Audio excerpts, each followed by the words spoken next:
আসসালামু আলাইকুম ভিউয়ার্স, কিভাবে রিমোট দিয়ে ঘড়ির টাইম মিলাবেন সেই ভিডিও আমরা আজকে দেখাবো।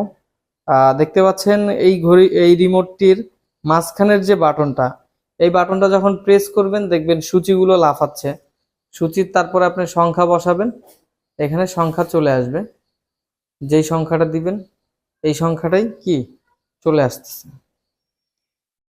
তো যদি ভুল হয় আপনি ব্যাক যেতে পারবেন, ব্যাগের মাধ্যমে যেতে পারেন। মাঝখানটা দিয়ে আবার সেভ করে দিবেন সূচিটা যেটা দিয়ে শুরু করছিলেন।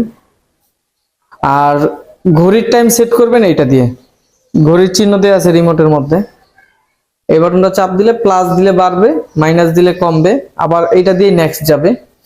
এভাবে করে তারিখ, মাস, বছর, বারগুলো সেট করতে পারবেন, যে দিন যেবার। আর এটা দিলে সেভ হয়ে যাবে, নিচের এই বাটনটা চাপ দিলে সেভ হয়ে যাবে।